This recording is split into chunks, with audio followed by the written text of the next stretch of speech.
este nivel de generalidad se pierden los detalles, y los detalles son importantes. Entonces, permítanme que entremos en lo que realmente ha pasado y está pasando en los tres grandes procesos a los que me referí. Brexit. Yo estudié Brexit sobre el terreno, desde mi plataforma de Cambridge, donde paso un tiempo cada año. Estuve allí en la campaña de Brexit y estuve entrevistando, analizando, viendo gente y, obviamente, documentándome. No quiero insistir en la importancia fundamental de Brexit porque ha abierto una brecha básica, fundamental en la Unión Europea. Esta historia de que, bueno, es que se vayan, no nos importa, perdonen. La principal potencia de ciencia, tecnología de Europa es el Reino Unido, con diferencia. El centro financiero del mundo, no solo de Europa, es Londres. Frankfurt es nada comparado con Londres. Nueva York está detrás de Londres.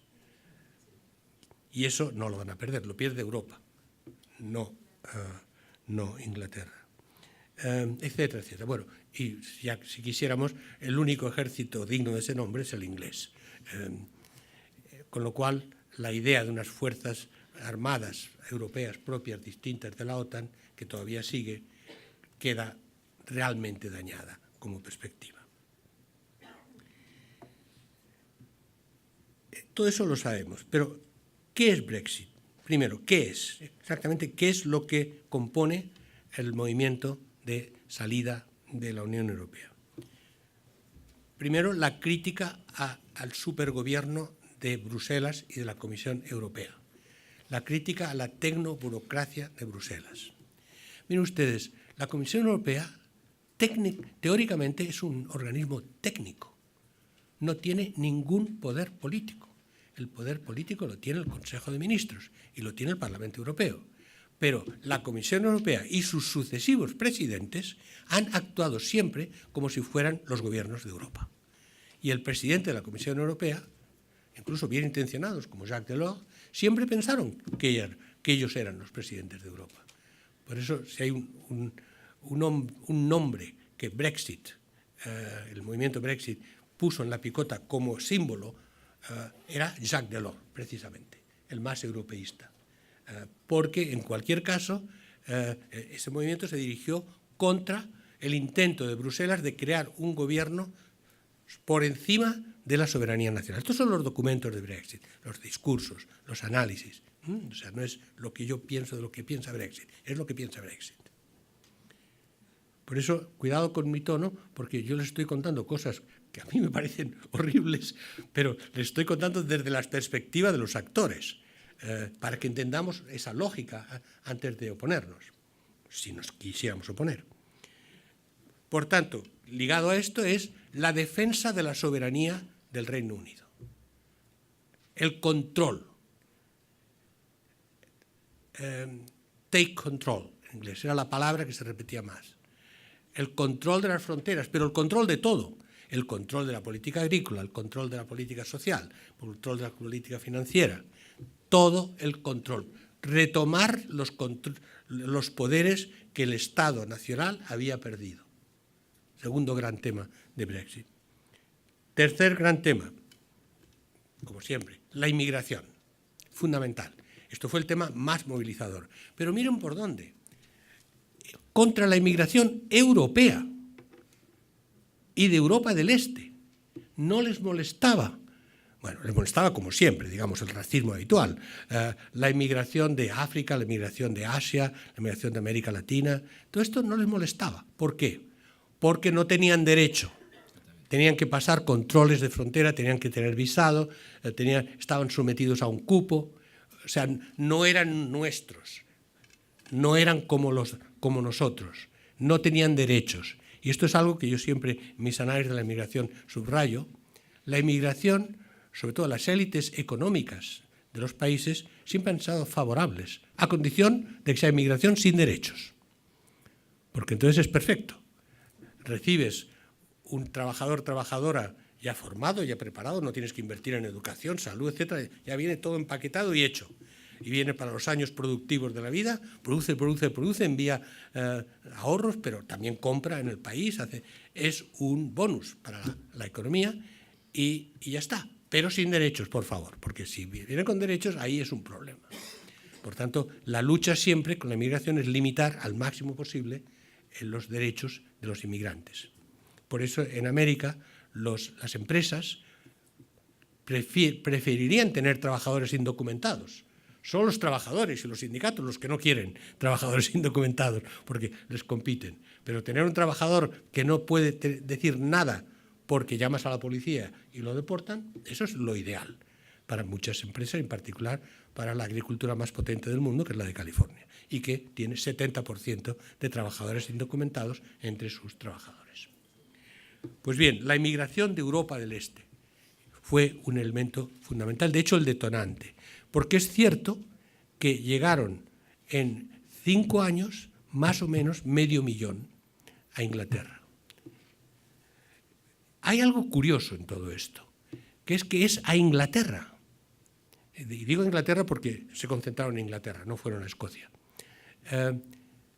¿Recuerdan el drama de los miles y miles de africanos, sobre todo africanos, que se concentraron al lado del túnel del Canal de la Mancha para pasar a Inglaterra? Bueno, estos estaban en Francia, dentro de un acuerdo Schengen que podían ir por las fronteras, más o menos, y se arriesgaron, arriesgaron sus vidas y la de sus hijos, intentaron entrar en los túneles con los trenes, etcétera, para ir de Francia a Inglaterra. Es como si fuera el muro de Berlín antes. Algo hay. Y ese algo es el dinamismo económico, la existencia de trabajo, y miren por dónde, que piensan que si pueden hablar en inglés, pueden funcionar en el mundo. Mientras que el francés, lo siento, porque yo tuve formación francesa, no se va a ninguna parte. Entonces, con el castellano sí, por cierto. Por lo menos a la parte más interesante del mundo. Entonces, sobre todo, la inquina contra los polacos y los rumanos fue detonante. ¿Por qué? Porque es cierto que en plenos recortes sociales de la política de austeridad en Inglaterra, durante la crisis, justo en ese momento en que había menos oferta de servicios sociales de todo tipo, la oleada de inmigrantes con plenos derechos sociales, porque eran ciudadanos europeos, saturó los hospitales, saturó el servicio de salud, saturó las escuelas, saturó las demandas de vivienda subsidiada. Es el conjunto del estado del bienestar inglés, que es bastante desarrollado, estaba en crisis por los recortes presupuestarios, pero recibió un impacto de la oleada de inmigrantes con derechos que soliviantaron precisamente a las clases populares de las zonas industriales o exindustriales, que eran los que tenían mayor necesidad de estos servicios sociales. No hay mucho más, son estas tres cosas. Lo que yo observé en todos los... No había... Hay racismo, porque hay racismo en todas partes, y desde luego en Reino Unido. Pero no era el tema. El tema no era estos negros, estos árabes, no. El tema era lo que les acabo de decir, los tres temas. ¿Quién apoyó esos temas? En primer lugar, la clase obrera industrial, hombres y mujeres por igual. O sea, fueron los trabajadores. Es una de las razones por las que la posición más de principio del Partido Laborista de todavía defender Europa y defender la solidaridad con los inmigrantes, etcétera, está llevando a la cuasi destrucción del Partido Laborista en el voto popular. Lo mismo que ocurrió en Francia, que los votos comunistas se han ido definitivamente al Frente Nacional, algo así está pasando con el Partido Laborista en Inglaterra. Sobre todo porque el Partido Laborista tiene una dirección de izquierda, en el momento en que sus bases sociales son xenófobas y son anti-solidaridad europea. Segundo, empíricamente, los menos educados. Correla, pero no es lo mismo. no es lo mismo. Es decir, no son solo la clase obrera tradicional, sino son los estratos menos educados de la población. ¿Por qué? Porque, como ustedes saben en Next, y por eso están aquí, en el mundo globalizado, la educación es un recurso fundamental, con el cual uno puede salir adelante en el mercado de trabajo, puede cambiar de país si es necesario. Los que no tienen un nivel mínimo de educación, quiere decir los que no han ido a la universidad, por ejemplo, porque todo esto, hay inflación, hoy día el que no tiene un diploma universitario, perdonen, pero no está educado. Los que tienen un diploma universitario, más o menos, pero los que no lo tienen no llegan ni a esto. Entonces, la gente que sabe que estamos en la globalización, que saben que los sistemas de formación, los sistemas de lo que piden las empresas y lo que permite moverse en el mundo depende de esa educación, y que no la tienen, y que ya no la pueden tener, y que saben que sus hijos difícilmente la van a tener, no. Usted no me globaliza, usted me nacionaliza, porque dentro de este sistema yo como ciudadano tengo recursos que como no educado no tengo en el mundo. La globalización es para los cosmopolitas, los educados, y no los ricos, son los que pueden llegar a ricos porque son cosmopolitas y educados. Y se pueden permitir el liberarse de las ataduras tradicionales de mi lugar, mi pueblo, mis conexiones, mi sindicato, etc. La globalización es un lujo para muchos sectores de la población. Los viejos, masivamente por Brexit. Menos en las zonas de más clase alta de Londres, etc. ¿Por qué? Porque son los que ya no tienen ninguna otra posibilidad que agarrarse a lo que tenían y que agarrarse a los sistemas de seguridad social que están saltando bajo el peso de la inmigración y bajo las exigencias de la Unión Europea de lo que pueden hacer y no pueden hacer. Voto masivo de los viejos. Por regiones, claramente. Las regiones desindustrializadas por la competencia internacional, de las industrias tradicionales del norte y de las Midlands, de la media Inglaterra. En contraste con la región más dinámica de Europa, que es todo el sudeste de Inglaterra, en torno a Londres. Aquí esa región votó masivamente. Donde yo normalmente estoy, que es en Cambridge, el 90% del voto contra Brexit. Los universitarios masivamente contra Brexit. Y todos con la idea, Europa, somos europeos, la solidaridad, el intercambio cultural, la nueva cultura. Absolutamente. Fue un voto absolutamente de clase, pero de clase no de los burgueses o de los ricos. No, de los universitarios, de los profesionales. Simplificando, gente como nosotros. Esa gente se mató por defender la Unión Europea y la pertenencia de Inglaterra a la Unión Europea.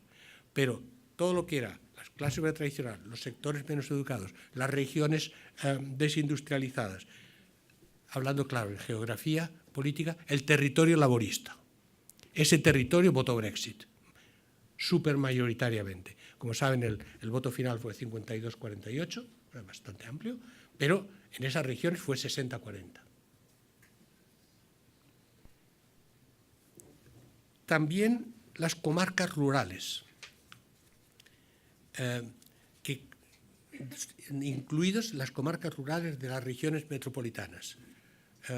No las comarcas exrurales, quiero decir, las comarcas que eran rurales pero que se convirtieron en vivienda de clase media para vivir en el campo, etcétera, pero trabajar en la City de Londres. No, esas no.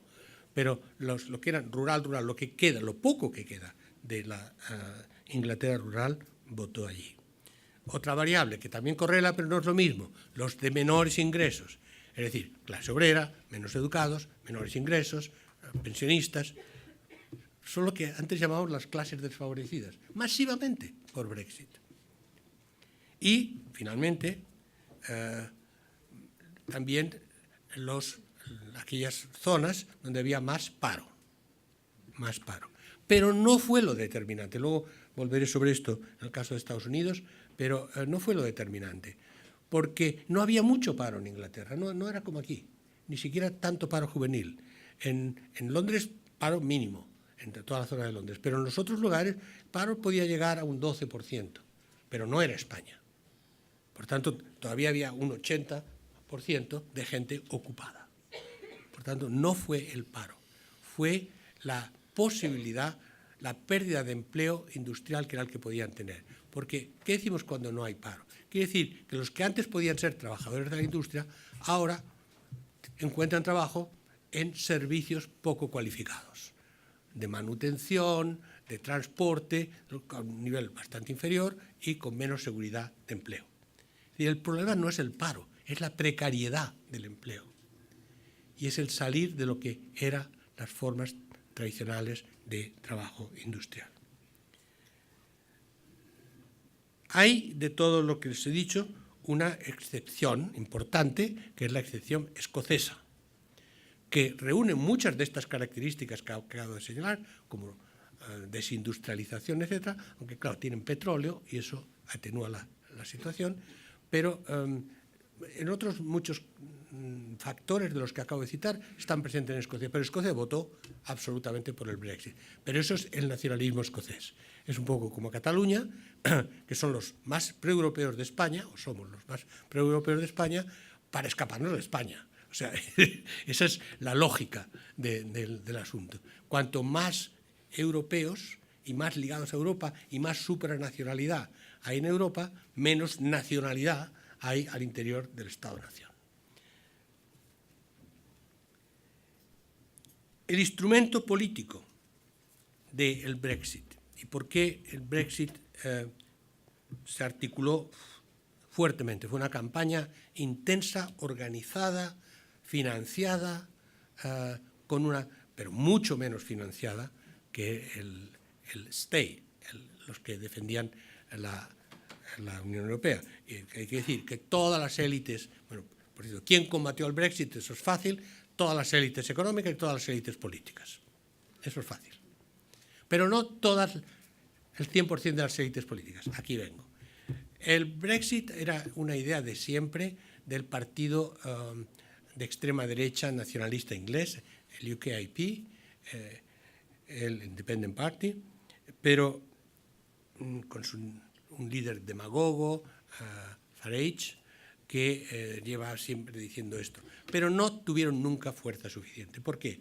Porque en Inglaterra la crisis del sistema político, en parte, como en Estados Unidos, pasa al interior de los grandes partidos. Al interior de los grandes partidos.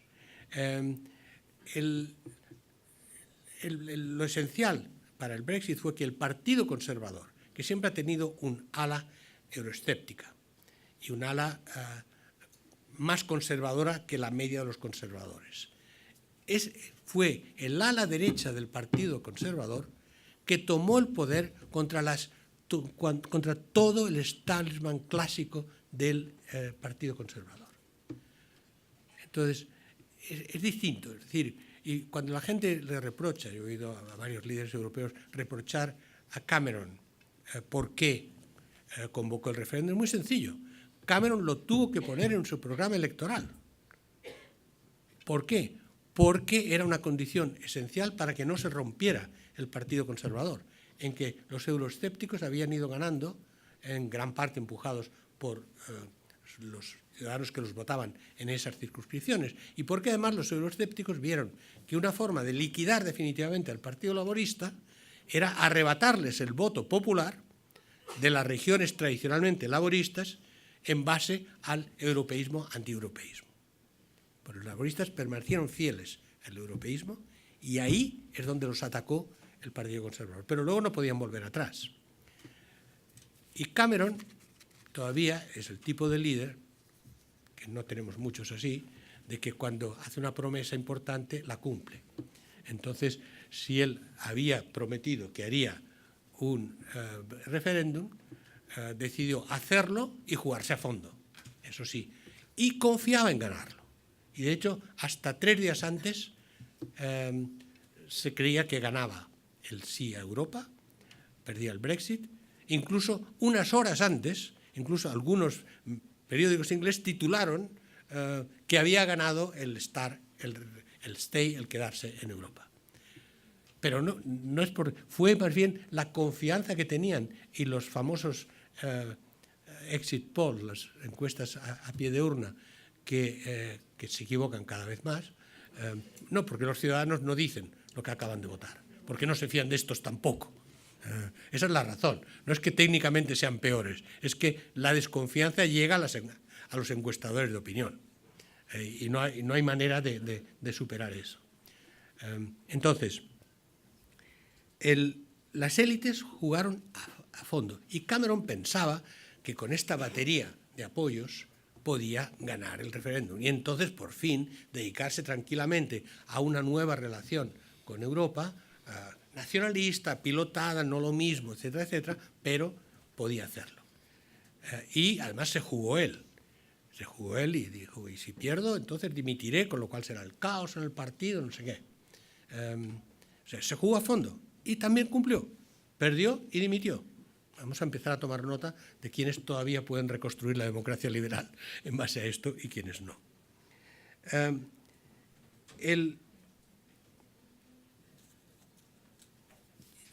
La cuestión del liderazgo en el Brexit es más complicada. No hubo un liderazgo claro, fue una confluencia de intereses de distintos medios euroescépticos y, eso sí, la influencia muy importante de la prensa amarilla, los llamados tabloids en Inglaterra, en particular The Sun, que son propiedad de Murdoch. Entonces, The Sun, que lleva perdiendo dinero y perdiendo lectores, pero sigue con una gran influencia, no a través de esos lectores, bueno, tiene 1,5 millones, pero tenía muchísimos más antes, sino porque es lo que en teoría de la comunicación llamamos establece la agenda. O sea, el sistema de comunicación actual en el mundo es que la prensa todavía tiene una importancia fundamental en definir los temas, y los temas de debate y los temas en la opinión. Después, la televisión los difunde en la masa y las radios y las redes sociales organizan la interacción y el debate en el gran público. Pero el origen de muchas de las informaciones, más bien desinformaciones, de los temas y los datos o los falsos datos, etc., viene de una prensa sin controles profesionales. ¿Por qué no tienen controles profesionales? Porque los dueños de los medios les dicen, ustedes tranquilos, si nos hacen un proceso ya lo pagaré yo. Digan lo que quieran, digan lo que quieran. Su enemigo, para entendernos, es el Guardian en Inglaterra y el New York Times en Estados Unidos. Estos son los enemigos de los tabloids. Y entonces lo que hacen es llenan de informaciones saturadas que son mucho más espectaculares, que son directamente mentiras y mentiras fabricadas y organizadas. Y entonces el otro día hubo un muy buen artículo en el New York Times que entrevistó al director del Sun. Es que el Sun obviamente lo que tiene son titulares escandalosos que se especializan. Y le dijo, bueno, ¿qué titular está usted preparando? Dice, bueno, de los de siempre, ¿no? De los que no son verdad. Dice, sí, eso. Entonces, para que ustedes no se pierdan en la broma, que es una broma siniestra, el actual líder del Partido Laborista se llama Corbyn. Entonces, dice, ¿cuál es su próximo titular? Dice, sí, está claro. Un refugiado sirio degolla a Corbyn. Dice, esto la gente le va a entusiasmar porque odian a Corbyn y además dicen, claro, ayudan a los refugiados y esto. Y entonces lo va a hacer de verdad. Dice, hombre, como se lo he dicho, yo no puedo hacer pero voy a hacer uno parecido. Y esto es sistemático. Titulares que no son verdad, pero es igual, el efecto está producido. Y luego vete a hacer un test, a lo mejor lo suspenden en una oposición, pero no va así. Aquí gana el más audaz y el que miente más y más alto. Ese es el mundo de la posverdad, que es un mundo profundamente político y de política de comunicación. Bueno, eso fue muy importante. Los tabloids y, por tanto, de alguna manera Murdoch, pero Murdoch tira muchas piedras y esconde la mayoría de las manos.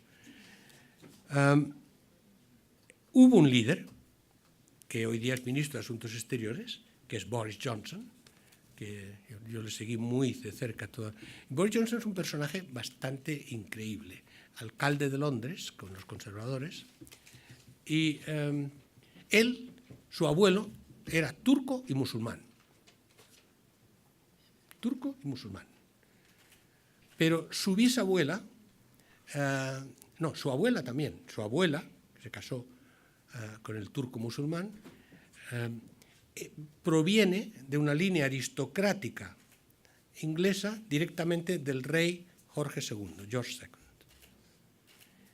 II. Pero luego se crió en Nueva York y Boris Johnson nació en Nueva York, en realidad, el líder del nacionalismo inglés.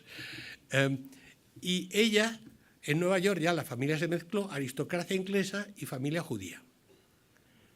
Con lo cual, Boris Johnson, muy orgulloso de sí mismo, dice, bueno, sí, yo soy líder del nacionalismo inglés, pero soy turco, musulmán, judío, cristiano, aristócrata, etc. Y eso sí, muy rico para liderar a los pobres, como ahora veremos con Trump.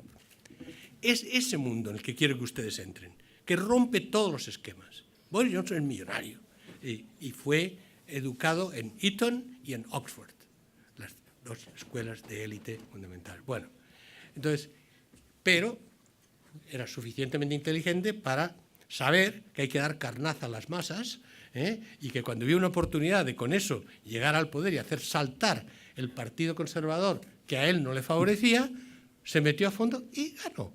Empiezan ustedes a encontrar similitudes con lo que ahora les voy a contar de Estados Unidos, ¿verdad? Ese es mi intento en esta conferencia, ver factores comunes, porque es ahí, si vemos factores comunes en contextos muy diferentes, empezamos a tener un modelo analítico que identifica variables, identifica resultados y nos permite pensar el caos del mundo y por qué es tan caótico. En fin, la campaña del miedo que hicieron los contrarios al Brexit no funcionó para nada. Yo es que realmente muchos de estos asesores de política comunicativa nunca han leído mi libro y por tanto no saben nada de esto, porque hacen cosas que no tienen sentido en términos estrictos de cómo incitas el miedo a la gente. ¿Cuál era la campaña del miedo? Lo fundamental es que se van a ir los bancos de la City de Londres y va a ser una catástrofe económica. La gente, pobre, obrera, etcétera, se había movilizado contra los bancos. Les achacaba la crisis que ellos habían sufrido. Ah, que se van los bancos, fantástico, que se vayan.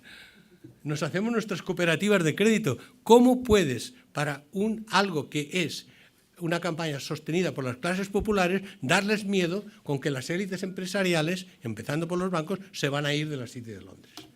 Tuvo el efecto contrario. Ah, cierto, vamos a ver si se van de verdad, vamos a votar por Brexit. También hay algunos estudios que señalan esto.